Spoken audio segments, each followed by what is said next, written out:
Welcome back to the deep dive, where we take a stack of complex sources, articles, research, technical specs, and turn them into the essential knowledge and surprising insights you need to be truly well-informed. And today we are really getting our hands dirty with some fascinating material. We're undertaking a deep dive into, well, what could be the future of global infrastructure.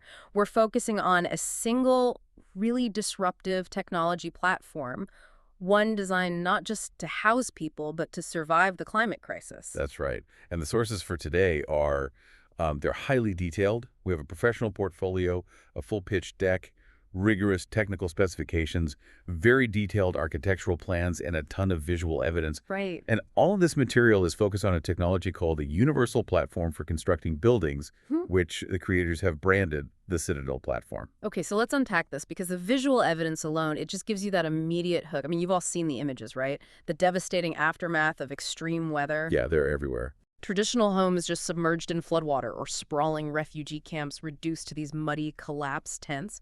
It's heartbreaking. But then you see the contrast in these documents. And it is a stark contrast. You see these unique, floating, incredibly stable geometric structures standing completely firm in the middle of a deluge. We also see these exact same structures, diamond-like and almost futuristic, planted successfully in extreme desert heat, in heavy snow, and even operating as these high-end luxury coastal villas. The contrast is everything. And I think our mission today is really to evaluate the central claims of this platform. This is being positioned as, well, a definitive shortcut for governments and major investors. A shortcut for what? Exactly. For addressing two monumental and intensifying global challenges at the same time. Achieving absolute natural disaster resilience and maximizing energy efficiency, potentially all the way up to net zero standards. And that central claim, I mean, it's the reason this portfolio landed on our desk in the first place. It's audacious. It is. They claim this platform is the only solution currently on the market engineered to protect against all major natural disasters. We're talking floods, hurricanes, typhoons, earthquakes, extreme temperatures, and structural fires. All of them, simultaneously. Yes, while also achieving net zero energy efficiency in its maximum configurations. That's a unified solution spanning climate resistance, structural integrity, and long-term sustainability. It's a huge promise. It's a holistic proposal, Yeah. and it absolutely demands critical examination. We have to understand not just the engineering behind that claim, but the sheer financial imperative that's driving the need for this kind of technology right now. Exactly. I think that's the perfect place to start. Let's get into the global imperative, because the numbers in these sources, they paint an absolutely stark picture of this intensifying global disaster crisis. Yeah, and what's fascinating here, if you trace the data, is just how fast the financial damage caused by these events is accelerating. I mean, the economic cost of disasters has moved beyond what you'd call manageable risk. It's now in the realm of accelerating, world-altering debt. If you look historically, say, between 1970 and 2000, the sources say global disaster damage costs average about $70 to $80 billion annually. 70 to 80 billion, which is a huge sum, of course, but historically, infrastructure planning could kind of budget for that level of loss. It was a known quantity, more or less. Precisely. It was a cost of doing business on a planetary scale. But the source material shows how that scale just exploded in the 21st century. I mean, look at the next 2 decades. From 2000 to 2020, that annual average skyrocketed to between $180 and $200 billion. It more than doubled. It more than doubled. And the data doesn't stop there. When you start to factor in the indirect costs, loss of productivity, the long-term debt cycles that communities get trapped in, the annual cost to society now exceeds a staggering $2.3 trillion. Wow. That jump from hundreds of billions to trillions in annual costs, that signals a complete systemic failure. It tells me that traditional construction methods just can't cope with modern environmental reality. They can't. We are no longer managing large, predictable losses. We are facing an exponential debt crisis, and it's being driven by infrastructure failure, plain and simple. And this acceleration, it's directly correlated with specific types of events. The overall reported number of natural disasters has been rising significantly since the mid-20th century, but the increase is, it's disproportionately weighted toward meteorological events like storms. Hurricanes, typhoons. Exactly. And hydrological events like floods. These are the 2 leading causes of infrastructure destruction, and they are exactly the events CITADEL platform is engineered to survive, not just resist, but actually survive. And this destructive cycle, it doesn't operate in a vacuum, does it? It directly intersects with the existing massive global housing crisis. A huge intersection. So when existing structures are destroyed, the global capacity to house people or, provide emergency services, it just erodes even faster. That raises a critical macroeconomic and humanitarian question. The sources remind us that globally, over 1 billion people already live in slums or informal settlements. Structures that already have zero resilience. Right. They have no resilience to begin with. Then you add to that the fact that in major global surveys, up to 53% of respondents rated housing availability or stability as a major ongoing problem in their country. So the need is not just to replace destroyed homes. It's to build durable, scalable, and affordable housing, and to do it fast. Right. The problem is twofold. You have a deficit, and you're constantly losing what you already have. So this platform, it's not just arriving in a crowded construction market. It's arriving at this absolute desperate intersection of vulnerability and scarcity. It is. For governments, for NGOs, for serious infrastructure investors, the fundamental investment thesis has to shift dramatically. It can't be about building cheaply or quickly anymore. It has to be about the strategic necessity of building once. That's the pivot point. That's the entire pitch. The platform offers what they term a smarter single investment that can halt the destructive cycle of disasters, debt, uninsurability, and humanitarian need. Okay, uninsurability. That's a huge word right now. It's massive. When infrastructure requires continuous rebuilding, you get endless debt, you get catastrophic insurance premium spikes to the point where places become uninsurable, and you get this massive societal vulnerability. This technology aims to be the single point of failure-proof investment.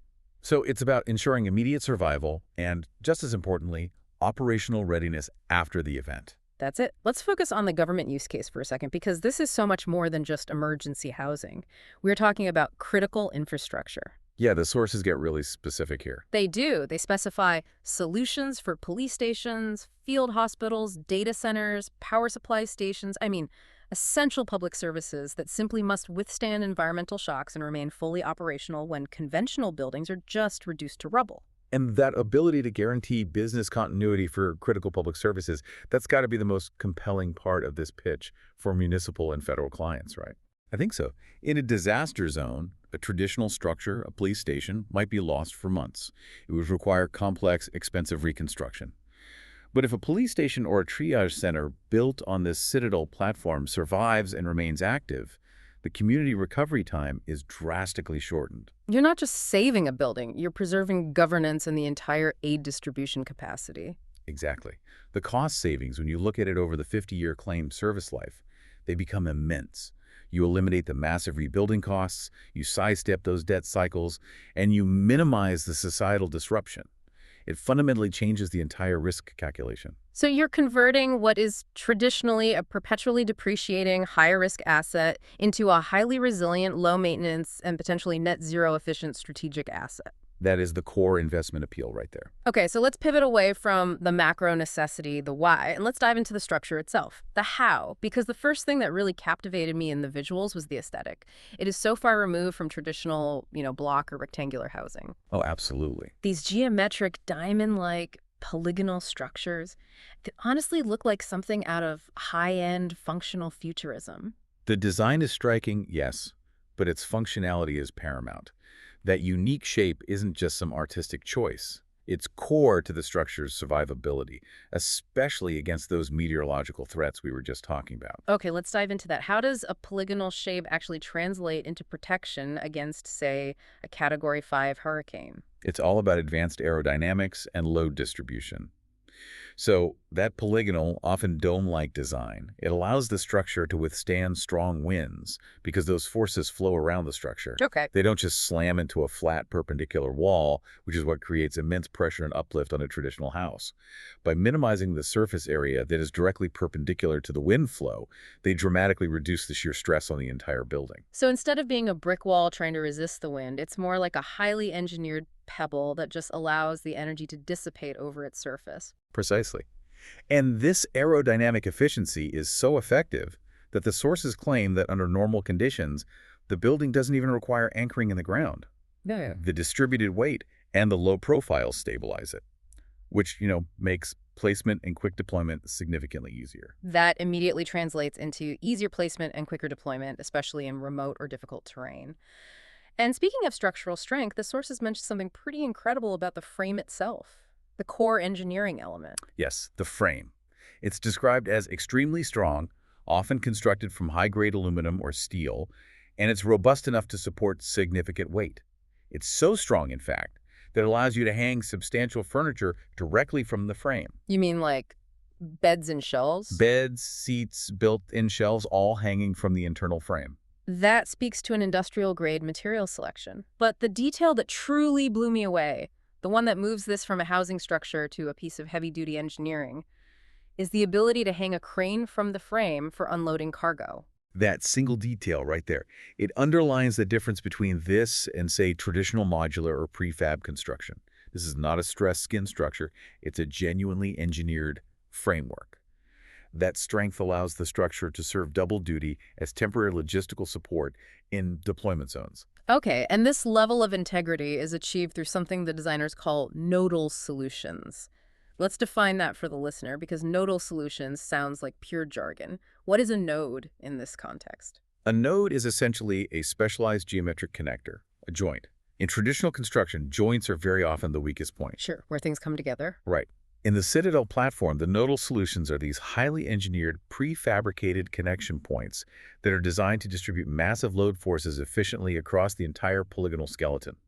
Because these nodes are manufactured in advance and they're unified across all platforms, the entire frame is essentially a rigid, hyperstable shell that's just ready for stress. So instead of, welding or bolting pieces together haphazardly on site, the strength is literally pre-engineered into every single connection point using advanced, probably proprietary manufacturing techniques. That's it. It minimizes the reliance on human accuracy during assembly. I see. It guarantees the structural integrity needed for that 50-year service life, regardless of where the structure is built or who assembles it. And this leads us directly to the concept of unification, the universal platform. Right. What does universal platform actually mean in terms of procurement and deployment for, say, a government client? So the platform is a common set of standardized solutions. It encompasses design, production, and construction methodologies. The key insight here is standardization. Instead of creating a unique blueprint every single time a client needs a hospital or a barracks or a residential complex. Which is how construction works now. Which is how it works now, and it's slow and expensive. Instead, they draw from a single unified catalog of components and assembly instructions. And that unification, it saves time and it saves money, especially in large-scale procurement. You're avoiding all those bespoke engineering costs that come with every site-specific project. Absolutely. The main benefit is efficiency through unification. Your engineers don't need to recalculate load-bearing or structural requirements for every structure from scratch. Production just focuses on manufacturing the key power elements of the frame and those standardized nodal solutions in advance. So you have a stockpile. You have a stockpile. This pre-manufactured unified framework is ready ahead of time, which significantly saves money and time when you're trying to fulfill massive orders globally. This speed and consistency must be exceptionally attractive for large-scale NGOs or governments needing to deploy, say, thousands of units quickly in response to a crisis. It fundamentally changes the supply chain. You go from having a construction project to simply ordering a product that is ready to ship and assemble. But what about flexibility? I mean, if an organization needs a small 40-square-meter medical station right now, but later on they need a larger operational command center, can the structure actually grow while it's in use? That is the core of the adaptability and upgradeability features. And these are huge selling points for long-term infrastructure planning.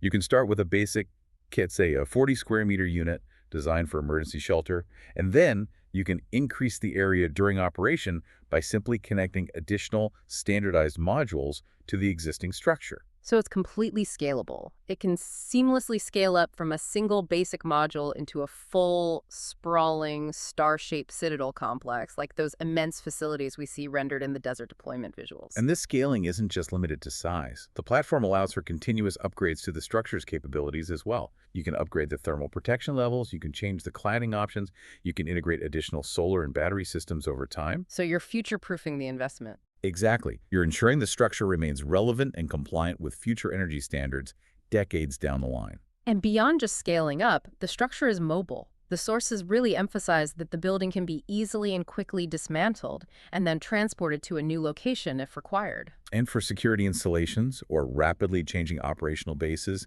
or even temporary infrastructure for major public events, that mobility is non-negotiable. A traditional building is fixed capital. This is rapidly deployable, relocatable capital. The inherent structural integrity makes the deconstruction and reconstruction process safe and reliable. The versatility is just so unique. It really bridges that gap between temporary shelter and permanent infrastructure. The sources suggest this frame is suitable for everything from a family home to a large, specialized fire depot or a school. How does one universal frame accommodate such wildly different applications? Because the geometric frame itself is standardized, it maintains flexibility in its external and internal cladding. The frame design allows for the easy integration of standard size elements. Standard garage doors, standard windows, standard entry doors that can be sourced globally. So you're not locked into proprietary windows or doors. Not at all. And this flexibility means it's universally suitable across the entire spectrum. Residential, commercial like shops or warehouses, social like schools and hospitals, and security police stations, barracks, safe storage areas, and critical power supply stations. It really does transform construction from a bespoke site-specific process into a globally deployable, multi-purpose product catalog. That's the idea. Okay, let's move now into the technical specs, because the claims of total durability and net zero efficiency are where we need to apply the most scrutiny. I mean, the designers claim protection against all natural disasters. As a listener, you might be thinking, I've heard that before. It's an easy claim to make, a hard one to back up. Right, so we need to understand the structural systems that enable this simultaneous, comprehensive resistance. This section is really the core of their value proposition, and we do need to look past the marketing language and into the engineering mechanisms. So let's start with the most common and devastating disaster worldwide: floods. Right, and we've seen those incredible images of these structures just floating serenely above the floodwaters.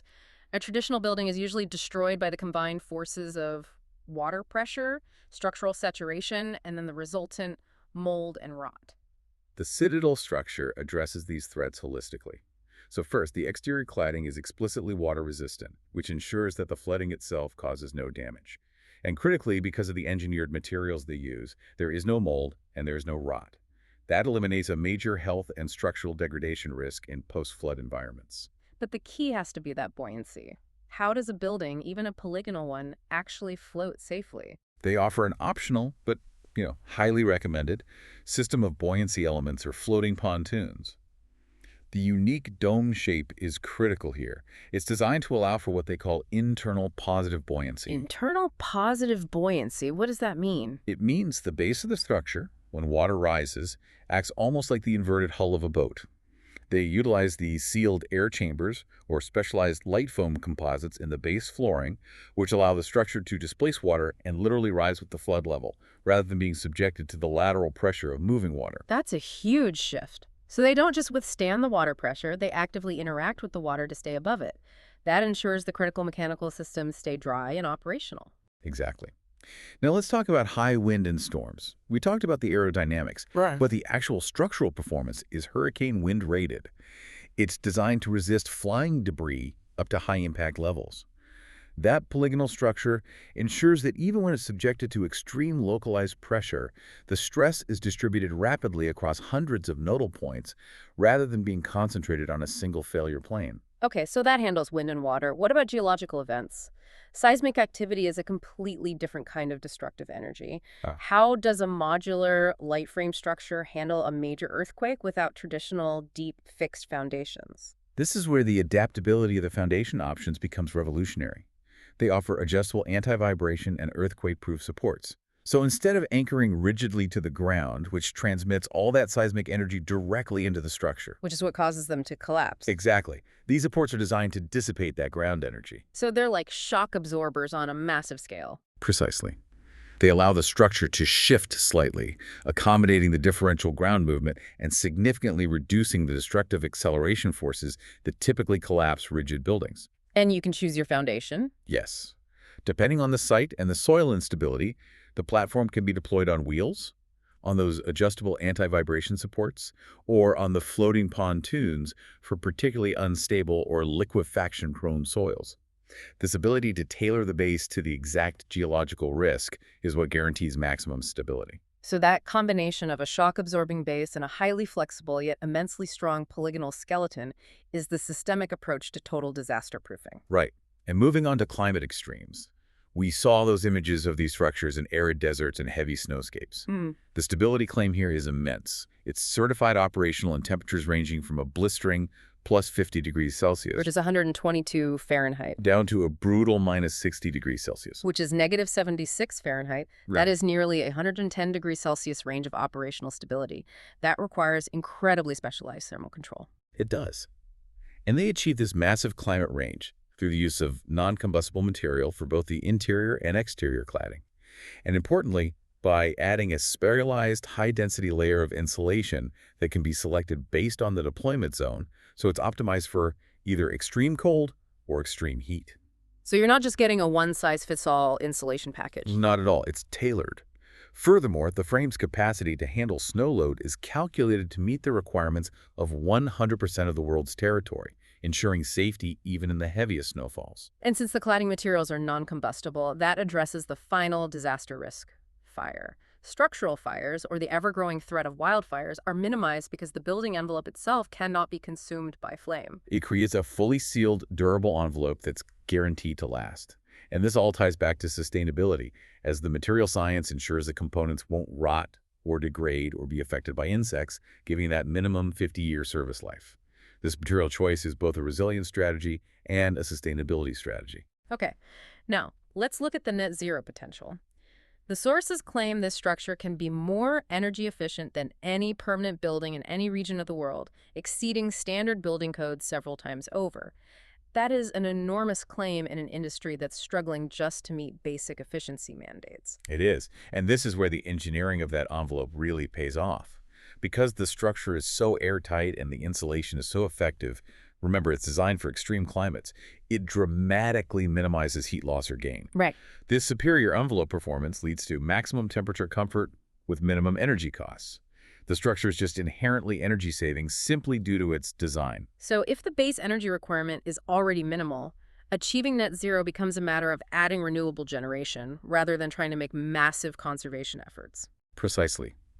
The net zero goal is achievable on the maximum configurations through a suite of optional integrated mechanical, electrical, and plumbing or MEP elements. This includes seamlessly integrated solar electric panels on the roof, geometry, solar water heaters, sophisticated energy storage systems like batteries, and backup generators for maximum independence. Let's focus on the climate control mechanisms for a second. How do they maintain comfort in that extreme heat or cold without a massive energy draw? They incorporate advanced ventilation systems. Specifically, the documents mention heat recovery ventilation (HRV) and energy recovery ventilation (ERV) units. And this is crucial. How do those work? Well, when air is exchanged inside the structure, bringing fresh air, these systems recover up to 80% of the heat or cooling energy from the outgoing air and transfer it to the incoming fresh air. So you get excellent air quality without just throwing away all the expensive temperature control energy. It's like you're recycling the air conditioning or the heating. You are.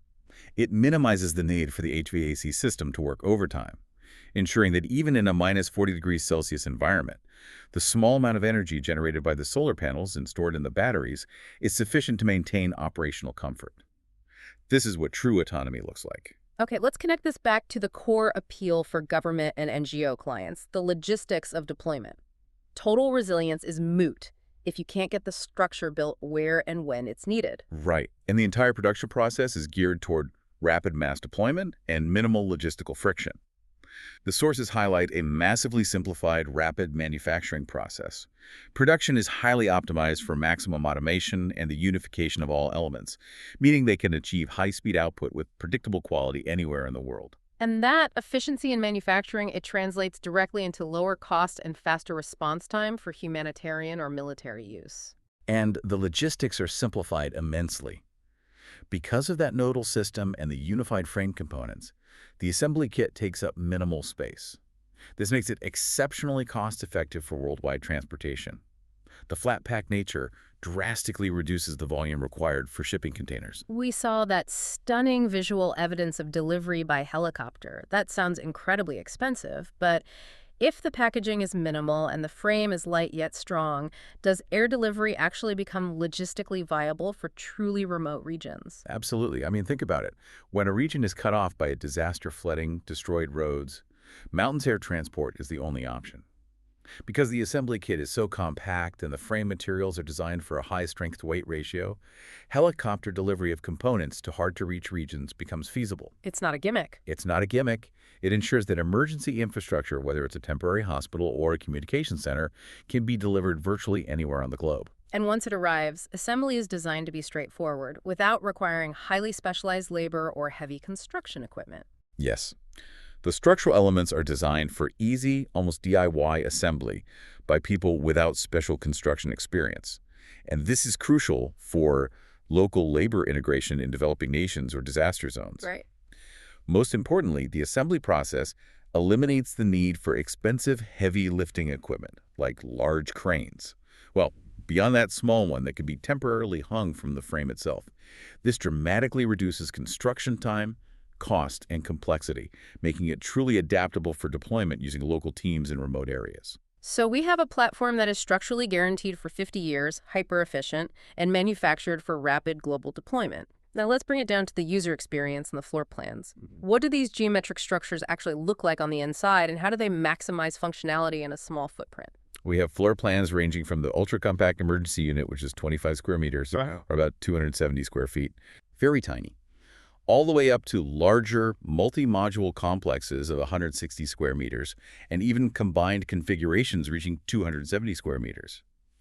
The primary principle guiding the interior is the extreme efficient use of every single inch of space, which is non-negotiable for rapid and affordable housing needs. You know, I noticed in the visuals that for these modular units, the internal spaces look surprisingly airy. They seem to avoid the typical claustrophobia of prefab housing. That's a direct design consequence of the unique polygonal geometry. Unlike a rectangular box with low, flat ceilings, the angled walls and the high ceilings increase the usable volume and, just as importantly, the psychological space of the building. It prevents the interior from feeling cramped and allows light to be distributed much more effectively. Okay, let's walk through the functionality of a compact unit. This is likely the configuration most governments or NGOs would use for rapid housing deployment or, say, security barracks. Let's take that 25 square meter plan. What essential functions do they actually manage to pack in there? Okay, taking that 25 square meter residential layout as an example, it's designed to ensure maximum comfort and functionality in a very small footprint. It includes a hall area, a combined living room dining area, a functional kitchen, a bedroom, a full bathroom. A full bathroom. Full bathroom. A laundry area, which, as you noted, is rare for this size. A den or a flexible workspace, a wardrobe, and crucially, that specialized engineering equipment room. That dense inclusion of amenities laundry, a kitchen, a dedicated workspace in 25 square meters, that must demand some highly optimized interior design. Oh, it relies heavily on smart, modular, and integrated furniture solutions. The interior plans utilize beds with convertible shelves built right in, fold-down workstations or desks in that den area that just disappear when they're not in use, and built-in wardrobes, sometimes featuring transparent doors to visually expand the space. So everything does double duty. Everything. And the kitchen is fully equipped. The plans often detail necessary appliances like a compact refrigerator, a dishwasher, an oven, and a microwave. And the construction efficiency continues on the inside too, right? Especially regarding plumbing and installation time. Yes, a key detail for rapid global installation is the standardized use of prefabricated bathroom pods. A bathroom in a box. Basically, these are standardized, pre-built, and pre-plumbed units that are simply dropped into the frame and connected. This expedites the installation of the most complex utility, the plumbing by days, significantly speeding up project completion and ensuring uniform quality, regardless of the assembly team's expertise. Okay, let's talk more about that engineering equipment room. It shows up in all the plans, regardless of size, and it's always located right near the entrance. In a standard house, that would just be a utility closet, but here it seems unusually prominent. What is its specialized function that requires a dedicated room? This room is a defining feature, especially for autonomous installations, security bases, or hospitals where utility access is critical. It's a strategically placed, convenient room immediately accessible from the entrance, and it's dedicated solely to housing all of the building's engineering systems. So everything in one place. Everything. HVAC, utilities, power management, water storage, the battery systems, all there for easy maintenance access. So if a technician needs to service the HRV unit or check the battery bank, they don't need to disrupt the occupants in the living quarters. Exactly. It standardizes the maintenance process globally. A technician can walk into any Citadel structure anywhere in the world and know precisely where the engineering systems are and how to access them. But the proximity to the entrance and its dedicated nature also serves a significant security function, which would appeal directly to government users. How so? It restricts unauthorized access to those sensitive systems by keeping them segregated from the main residential or working spaces. Ah, that's a crucial detail for installations like military barracks or high security control points or autonomous power supply stations where the critical systems need to be secured yet easily maintained. It really reinforces the idea that this platform is engineered not just for human comfort, but for secure, reliable, independent operation in challenging environments. That's the whole package. So let's take a step back and synthesize what we've learned. We started with a global crisis defined by rising debt and infrastructure collapse. We then examined a solution defined by a core, diamond-strong frame that allows you to hang a crane from it. Which is still amazing to me. Net zero capabilities in extreme climates, and a universal platform concept that allows for rapid global deployment via logistics as unconventional as a helicopter drop. I think the key takeaway for investors, for government agencies, and for humanitarian organizations is the overwhelming value proposition. Yeah. This platform is a proven, internationally patented solution, and it's backed by 21 years of practical experience in its development and construction. Right, it's not a concept on a napkin. Not at all. It offers rapid, scalable manufacturing, maximum durability against the full spectrum of global risks, and superior long-term cost savings via that integrated net zero potential. The entire system, from plans to production maps, is ready for immediate physical manufacture and deployment today. So this technology effectively takes construction, which is a slow, customized, site-specific process, and it converts it into a fast, highly resilient, globally deployable product. This versatility advantage means the investment isn't siloed into just one need, is it? No. The same frame could serve as emergency housing one month and a floating dock or a school or a military barracks the next. It's an infrastructure system built for a future defined by uncertainty. And that ability to guarantee a 50-year service life, combined with a net zero capability, means this structure preserves capital and ensures operational continuity where traditional methods fail and fail repeatedly.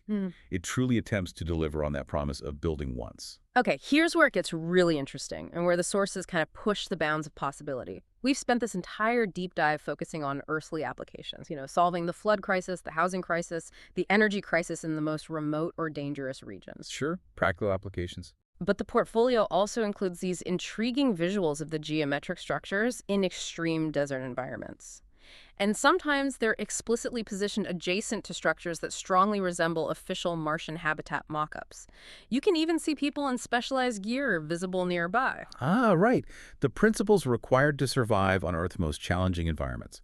The total structural autonomy, the extreme temperature range control from +50 to -60 Celsius, the net zero energy capture, and the ability to be constructed by non-specialist teams using minimal equipment. Those are precisely the engineering prerequisites for constructing a long-term, self-sufficient human habitat off-world. So we have to ask you, the listener, this final provocative thought. If a construction platform has been engineered and proven to protect life, ensure maximum efficiency, and maintain energy autonomy in the most remote and climatically punishing regions of Earth, what are the inevitable implications for its ultimate use in off-world construction, where resilience, efficiency, and self-sufficiency aren't just selling features, but absolute, non-negotiable requirements for human survival? It's a fascinating question. Something for you to mull over as you contemplate the future of infrastructure both here and beyond.